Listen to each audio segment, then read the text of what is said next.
El día de hoy les hablaré de la persona de la Santísima Trinidad, la cual suele ser la más ignorada por parte de todos y que nos debería importar mucho más de lo que crees. El día de hoy hablaremos del Espíritu Santo. Quédate en el video para que veas de lo que hablo.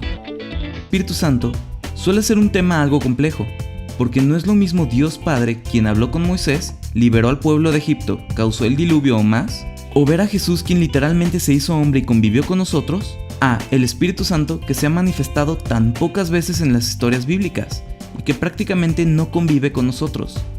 Pues ¿sabes algo? En eso estás equivocado.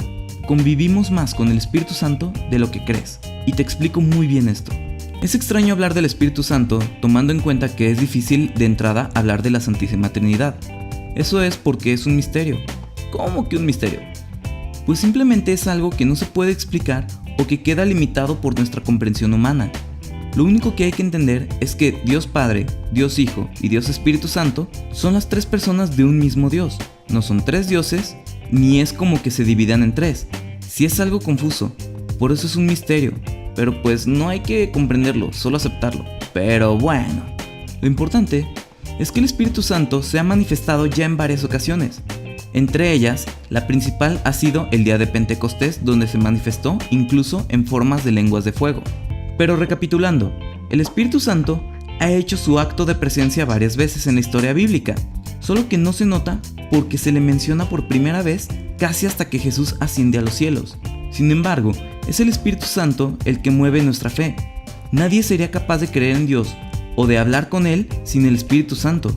Esto nos da a entender que cada vez que Dios Padre hablaba con alguien en el Antiguo Testamento, el Espíritu Santo estaba presente sin que te dieras cuenta. Él es quien permite esa comunicación con Dios y nos da superpoderes. ¡Wow! ¿Cómo que superpoderes? Bueno, en un momento más iré para allá. Así que cada vez que hacemos oración, tomamos algún sacramento, alabamos a Dios, somos inspirados por Él, hacemos algún acto en su nombre o simplemente estamos conviviendo con Él, el Espíritu Santo está presente, ya que Él es quien permite esas situaciones. Es Él nuestra conexión directa a Dios. El Espíritu Santo suele tener varios apodos, como el de Paráclito, el del Consolador, Espíritu de verdad, Espíritu de la promesa, Espíritu de Cristo, el Espíritu del Señor, el Espíritu de Dios, el Espíritu de gloria. La palabra espíritu ya empezó a sonar muy rara para mí. Bueno, el chiste aquí es que cuando oigas cualquiera de estos apodos, ya sabes bien de quién están hablando. También el Espíritu Santo tiene varios símbolos con los que se puede representar, como el agua, la unción, el fuego, la nube y luz, el sello, la mano, el dedo y por supuesto, la paloma. Ahora sí, vamos a lo que decía de los superpoderes. El Espíritu Santo no solo es capaz de todo lo anterior, también mediante él es que los apóstoles sanaban y hacían sus milagros. Y eso no es exclusivo de los apóstoles. A nosotros como personas ordinarias se nos pueden otorgar esos dones. Se pueden dividir en dos paquetes. Los dones ordinarios, que es como el paquete básico, y los dones extraordinarios.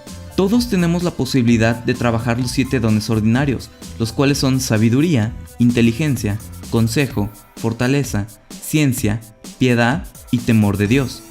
Ahora, en cuestión de dones extraordinarios, probablemente has oído hablar de don de lenguas o de bilocación u otros más que son muy alucinantes. La realidad es que estos dones pueden ser infinitos ya que no hay límites para Dios, por lo tanto tampoco para el Espíritu Santo, pero son dones que suelen aparecer por situaciones y circunstancias muy específicas. De hecho, todos los dones son para ponerlas en servicio, no para enaltecerse a uno mismo.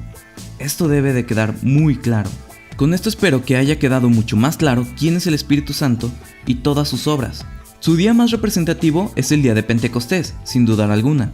Muy bien, en el video pasado vimos al Espíritu Santo y la influencia que tiene sobre nuestra vida. Sin embargo, llegó la hora de hablar de los dones del Espíritu Santo. ¿Qué son los dones? ¿Cómo se adquieren? Y más aún, ¿cómo puedo usarlos? No te despegues de este video para averiguarlo. Antes de ir uno por uno a hablar de todos los dones y sus características, creo que es muy importante mencionar qué es un don. Todos sabemos que Dios es amor, y de hecho el amor se considera el primer don de todos. Y esto es debido a que de ahí se desprenden todos los demás. Es decir, que cualquier don que tengamos viene directamente de Dios. Es importante entender esto, porque de ahí se desprende toda la naturaleza de los dones. En sí, un don se puede comprender como disposiciones permanentes que te hacen dócil para seguir los impulsos del Espíritu Santo. Es decir, es hacerte sensible para sentir la voluntad del Espíritu Santo. Sí, lo sé, probablemente no es la definición que tú esperabas. Pero al final de cuentas, el objetivo de seguir cualquier don es el cumplir la voluntad del Espíritu Santo, por ello, la voluntad de Dios. Y recordemos que la voluntad de Dios es buena, agradable y perfecta. En una forma de explicarlo, eres iluminado y tus acciones son guiadas por el Espíritu Santo. Es como cuando Goku accedía al Migate no Gokui y su cuerpo reaccionaba por sí solo. Solo que en vez de que tu cuerpo reaccione por sí solo, es por la gracia del Espíritu Santo. Y esa fue la referencia geek del día de hoy. Bueno, en este video hablaré de los 7 dones del Espíritu Santo. El Espíritu Santo puede derramar sus dones sobre cualquier persona que esté dispuesto a recibirlos. Recuerden que Dios nos dio libre albedrío y si no tienes la voluntad de servirlo, no te obliga. Sin embargo, no es como que solo siendo escogido aleatoriamente puedes obtener dones. Teniendo una relación íntima con Dios y orando habitualmente, puedes empezar a desarrollar dichos dones. Vamos, es como hacer ejercicio, solo que en vez de poner en forma tu cuerpo, pones en forma tu espíritu para hacerlo más susceptible al Espíritu Santo. Ahora sí, creo que es momento de explicar uno a uno los 7 dones del Espíritu Santo. Inteligencia o entendimiento. Este don permite al hombre oír, entender y captar de manera clara el mensaje que Dios nos quiere revelar. Esto puede ser de varias formas, como en oración o al estar leyendo la palabra de Dios. Existen muchas situaciones en las que Dios puede darnos su mensaje y es este don el que nos permite escucharlo.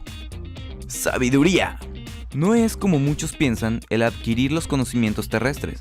En sí, es la forma de distinguir de una forma más clara la voluntad de Dios. Es como ponerte unos lentes con los cuales podrías ver las situaciones de la forma en que Dios las ve. Eso nos permite tomar decisiones y acciones de una forma en la que cumplamos su voluntad y por ende de una forma más sabia. Una de las características principales es encontrar ese sabor a Dios en todas las cosas, por lo que el verdadero sabio no es solo el que ve las cosas con ojos de Dios, sino el que lo experimenta y lo vive. Ciencia.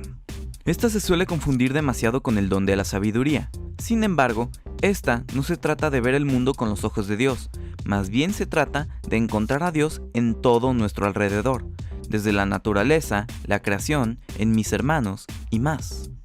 Consejo. Se podría resumir en la capacidad de escuchar la voz de Dios y de esa manera poder transmitirla de la mejor forma posible, y a la vez obrar justamente para predicar con el ejemplo. Piedad. Es un don el cual nos facilita acercarnos más y más a Dios, facilita la oración y hace que nos presentemos hacia Él con el corazón abierto y nunca perder esa postura de buscar a Dios a pesar de las pruebas y los dolores que pasemos. Fortaleza. Hace que el hombre se mantenga de pie en los momentos más difíciles. Muchas veces somos débiles y podemos caer en los vicios y tentaciones de la vida. Ahí es donde actúa el don de la fortaleza, haciendo que no nos dobleguemos ante esas tentaciones y sigamos enfrentando nuestros momentos duros, siendo así incluso testimonio del poder de Dios. Temor de Dios. No es tenerle miedo a Dios. De hecho, una forma más fácil de describirlo es el temor a alejarse de Dios. Se trata de sentirse amado por Él y de esa manera nos ayuda a alejarnos del pecado y nos ayuda a cumplir su voluntad precisamente por ese miedo a fallarle. Hoy vamos a hablar de los frutos del Espíritu Santo. ¿Qué son y para qué sirven? Cuando la gente suele buscar cosas sobre el Espíritu Santo, generalmente se enfocan en los dones, lo cual no me malinterpretes, es grandioso. Sin embargo, existen muchos más temas del Espíritu Santo de los cuales hablar, y los frutos es uno de ellos, y muy importante. Pero, ¿qué son? Pues mira, te lo diré de una forma muy simple. Cuando tú vas a un bosque, seguramente te encontrarás muchos árboles, los cuales evidentemente aportan con diferentes cosas. Ya sabes, cosas insignificantes como el oxígeno que respiramos y tonterías así. Pero en sí un fruto se considera como el producto que sale de dicho árbol o de diferentes plantas, los cuales evidentemente son el resultado de un proceso de cuidar la planta y nutrirla lo suficiente para que dé dichos frutos. Y así es como obtenemos algo que nos puede servir a nosotros los seres vivos. Ahora, llevémoslo al lado espiritual. Ya que abordamos lo que es el Espíritu Santo y sus dones ordinarios, Es momento de hablar de lo que conlleva dichos dones, sus frutos. Así que, en resumen, se puede dar a entender un fruto del Espíritu Santo como el resultado de los dones. Comprendemos que los dones no son el objetivo, sino más bien el camino para llegar a los frutos. Y como dice la Biblia, por sus frutos serán reconocidos. Así como un fruto suele saber bien, de igual manera los frutos del Espíritu Santo tienen ese efecto sobre nosotros. Ahora, sí que se podría decir que es una probadita de lo que Dios tiene preparado para nosotros en la vida eterna. Sí, para todos aquellos que tengan la idea de que Dios quiere que suframos, deben saber que no solo no es así, sino que Él nos permite disfrutar desde este momento lo que nos espera. Muy bien, ahora que tenemos claro qué son los frutos, es momento de hablar de cuáles son, y después explicaremos para qué sirven y cómo se usan. La iglesia enumera 12, los cuales los comenzaremos a ver de forma breve pero clara. Así es, el amor. Un concepto que hoy en día tenemos bastante distorsionado. Les seré sincero, no me voy a poner a definir en este momento qué es el amor, porque ese es un tema muy rico y que prefiero dejar para futuros videos. Pero aún así, recuerden que es el primer fruto y del cual se desprenden todos los demás. Recordemos que Dios es amor, por lo que quien tiene este fruto puede reflejar a Cristo en su vida. No sé si les ha pasado, pero yo he conocido gente que con el simple hecho de verla y cruzar un par de palabras, se nota claramente que tiene dicho fruto. Obviamente esto tiene que ver con que sus acciones lo reflejan. Los actos que haces con amor, es decir, la caridad, son el mejor ejemplo de lo que este fruto es capaz. Este fruto se refleja directamente del amor. Tener una cara dichosa es en definitiva uno de los mejores métodos para poder transmitir a Dios. Solo piénsenlo por un segundo. ¿Ustedes creen que una persona de amor tendría una cara así? Digo, todos podemos tener un mal día de vez en cuando, pero aún así que el gozo invada nuestra vida debe de ser un fruto al que debemos todos aspirar, ya que como decía Facundo Cabral, la felicidad no es un derecho, sino una obligación, ya que al no ser feliz estás amargando la vida a los de tu alrededor.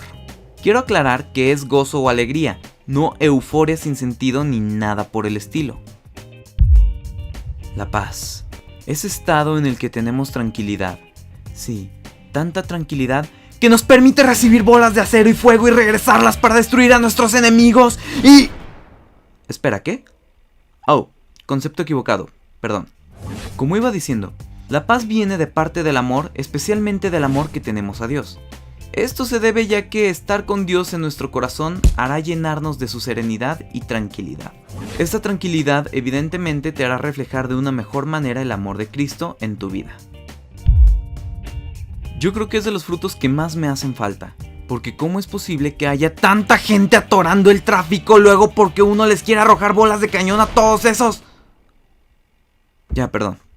Como iba diciendo, en esta vida enfrentaremos muchísimos enemigos tanto visibles como invisibles. Sin embargo, la paciencia nos permite superar esas turbaciones y pensamientos negativos que pueden venir a nosotros, especialmente en tiempos de crisis. En pocas palabras, la paciencia nos ayuda a no dejarnos llevar por nuestras tentaciones de ira, resentimiento y venganza, lo cual nos ayuda a permanecer en paz y con alegría. Creo que a estas alturas ya se han dado cuenta que muchos de los frutos, de hecho todos, se conectan entre sí y unos apoyan y desenvuelven a otros. Este detalle a mí personalmente me encanta. Y de hecho, esto nos lleva al siguiente fruto.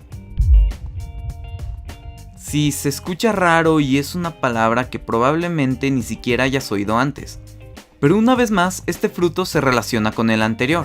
Cuando uno está cansado de tantas injusticias y de que no se cumpla la voluntad de Dios, la longanimidad es ese coraje o ánimo ante tales situaciones para siempre poder hacer las obras de la verdad. Así que, a pesar de las injusticias y el sufrimiento, uno sale adelante con una actitud positiva.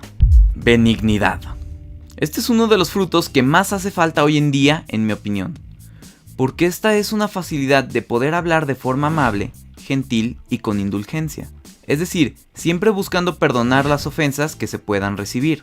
Uno siempre debe defender su postura y sus ideas, por supuesto, pero siempre con este fruto. Pero hoy en día, en serio que se está llenando de gente que habla y pelea solo por poder hacerlo. Si no me creen, solo pongan cualquiera de las siguientes frases en sus redes sociales y vean cómo arde Troya. Y estos son temas realmente absurdos. Ni siquiera hablemos de temas con más seriedad. Pero bueno, vamos al siguiente fruto. Es la fuerza o ese ánimo que tenemos de ayudar al prójimo y beneficiarlo. Y ya, creo que en este no hay mucho que decir. Sí, este creo que es el más obvio de todos. Bueno, ya, pasemos al siguiente. Al igual que la benignidad, es de los frutos que más necesita el mundo ahorita. Es la facilidad para evitar las relaciones de ira y rencor ante los actos ajenos. O sea, no dejarnos abusar, sino saber reaccionar de forma amorosa ante alguna agresión. A esto se refiere Jesús con poner la otra mejilla. No tal cual en el sentido literal, sino más bien a saber perdonar al prójimo aunque ni te haya pedido perdón. Y esto, les aseguro que al orgullo le puede doler más que una segunda bofetada. No como hoy que publicas un chiste en internet y que ofende a alguien, sí, porque el 90% de los chistes de hoy en día ofenden a alguien, y ya te bloquean o te llenan de comentarios e insultos y algunos hasta te amenazan de muerte. Definitivamente hace falta más mansedumbre en este mundo. Simple, si tienes tu fe, no la vas a negar u ocultar en público, ya sea por miedo o vergüenza. Claro, siempre y cuando hagas uso de los otros frutos que ya hemos mencionado. Debes de defender siempre tu fe firmemente, para lo cual evidentemente debes de tener las bases también firmes, pero eso es otro tema. Este fruto lo relaciono mucho con el don de la sabiduría, ya que quien da este fruto rechaza lo áspero y mal educado y se refleja en la forma en la que uno habla, camina, se viste y demás cosas. También esta forma de comportarse refleja la pureza de Dios y evita ser tentación para los demás. Este es el fruto de poder controlarse ante placeres mundanos, como lo que es la comida, la bebida en exceso, entre muchos otros. ¿Pero eso significa que uno no debe de beber? Claro que no. Esto significa que uno debe de tener siempre a raya dichos gustos. Cualquier abuso perjudica directamente contra la salud, cosa que no nos conviene ni espiritual ni físicamente. Así que al final, uno debe de controlar los gustos mundanos y no ellos a nosotros. Ay. Parece que ahora sí me estaré metiendo en un terreno delicado, sobre todo porque generalmente hay dos reacciones ante esta palabra. La primera es negarla o hasta burlarte de ella, y la otra es irse al otro extremo donde incluso se llega a satanizar a cualquier persona que no cumpla con la castidad. Y ambas reacciones se suelen deber a la ignorancia que se tiene. Iré al grano y sin rodeos. La castidad no significa tal cual el no tener relaciones sexuales. En sí habla más sobre la victoria de uno sobre la carne, y esto puede ocurrir desde antes como después del matrimonio. Ya que hemos visto los frutos uno por uno, hay que aprender a usarlos de la mejor manera posible, y al igual que todo en la vida, el mejor ejemplo que tenemos es Jesús. Si nos ponemos a pensar en la forma en la que él fue llamando a cada uno de sus discípulos, sonará bastante irreal. Es decir, imagínate que estás trabajando a gusto y en eso llega un perfecto desconocido y te dice: ven, sígueme, y se va. ¿Qué haces? Opción A: ignorarlo y seguir con lo tuyo. Opción B: dejar de trabajar y seguirlo. Y opción C: denunciarlo en redes sociales, declararlo acosador y decir que te ofendió por mirarte directamente a los ojos. Seguramente si eres un millennial habrás escogido la opción C. Pero Paco, tú también eres un millennial. ¡Cierra la boca! Pero en caso de que seas una persona normal, lo más probable es que elegirás la opción A. Eso es lo increíble de Jesús. Él tuvo un carisma inmenso y reflejaba tanto amor que al llegar y decir esas palabras, uno iba y lo seguía. De esa manera, uno debe de usar los dones para poder transmitir a Dios. La mejor forma de evangelizar no es salir a la calle tal cual como si fueras anunciante del fin del mundo, o andar dando sermones a todas las personas a diestra y siniestra hablando sobre los errores y los pecados que están cometiendo. No, la mejor forma de predicar es reflejar ese amor y alegría de Cristo, el cual atraerá a todas las personas por sí mismo. Para eso sirven los frutos del Espíritu Santo, para comenzar a disfrutar la gloria de Dios desde aquí en la tierra y así llamar a otros a vivir con Él. Es como una muestra gratis que dan en los supermercados para que compres el producto. Recuerda practicar y desarrollar los dones para que empieces a dar frutos.